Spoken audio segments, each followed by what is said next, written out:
Assalamualaikum warahmatullahi wabarakatuh. Perkenalkan, nama saya Gusmawati dari Prodi Teknik Rekayasa Metalurgi dengan NIM 24407234. Di sini saya akan menjelaskan materi tentang hidrometalurgi dan pirometalurgi. Pengolahan bahan galian pirometalurgi dan hidrometalurgi.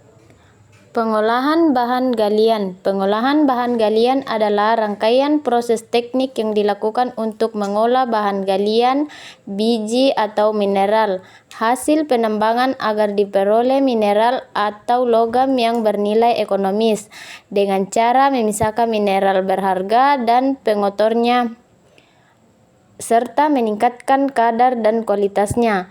Secara umum, pengolahan bahan galian bertujuan untuk 1. Meningkatkan kadar grade mineral berharga, 2. Memisahkan mineral berharga dari mineral pengotor, 3. Menyiapkan bahan agar siap digunakan atau diproses lebih lanjut, misalnya ke proses metalurgi. Proses pengolahan bahan galian meliputi beberapa tahap utama seperti 1. Peremukan atau crushing, 2. Penggarusan atau grinding, 3. Memisahkan atau konsentrasi berdasarkan sifat fisik atau kimia mineral, 4. Pengolahan lanjut seperti pirometalurgi dan hidrometalurgi. Manfaat pengolahan bahan galian. 1. Meningkatkan nilai ekonomi.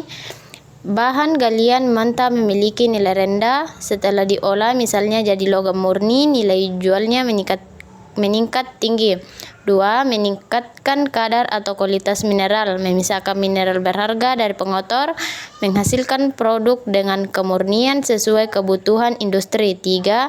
Mendukung kebutuhan industri, menyediakan bahan baku untuk industri konstruksi besi pasir. 2. Elektronik, tembaga atau nikel, energi batubara, uranium, perhiasan emas atau perak.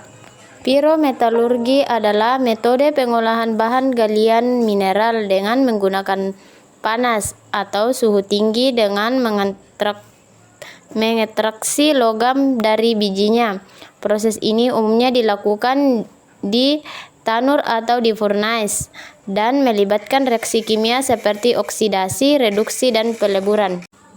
Hidrometalurgi adalah metode pengolahan bahan galian atau mineral yang menggunakan larutan kimia, air, atau regen untuk melarutkan logam dari bijinya. Kemudian logam tersebut dipisahkan dan dimurnikan dari larutan. Hidrometalurgi adalah proses pengolahan logam dari bijinya dengan menggunakan larutan kimia air atau aqueous solution untuk melarutkan logam tertentu, kemudian memisahkan dan memurnikannya. Tahapan proses pirometalurgi. 1. Preparasi bahan baku, 2. Pengeringan atau drying, 3. Pemanggangan, 4. Kalsinasi, 5. Peleburan, 6. Pemurnian.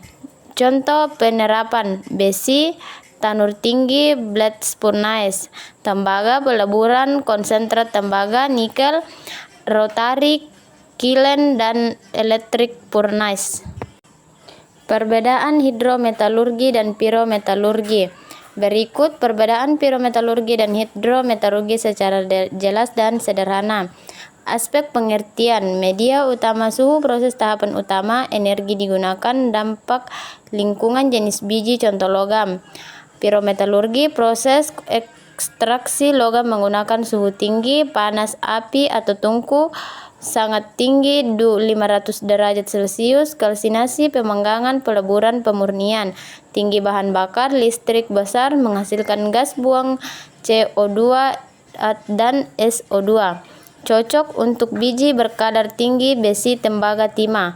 Hidrometalurgi, proses ekstraksi logam menggunakan larutan kimia, air, dan larutan asam basa rendah hingga sedang, pelindian, lashing, pemisahan, pengendapan relatif lebih rendah. Kesimpulan, pirometalurgi merupakan metode pengolahan bahan galian yang dimanfaatkan suhu tinggi untuk mengekstraksi dan memurnikan logam dari bijinya. Proses ini meliputi tahap pemanggangan, peleburan, dan pemurnian yang efektif untuk biji berkadar tinggi dan logam seperti besi, tembaga, dan nikel. Hidrometalurgi banyak digunakan karena mampu mengolah biji berkadar rendah, membutuhkan suhu relatif rendah, dan menghasilkan tingkat kemurnian logam yang tinggi. Selain itu, metode ini lebih ramah lingkungan dibandingkan pirometalurgi karena emisi gas lebih kecil dan prosesnya lebih terkontrol.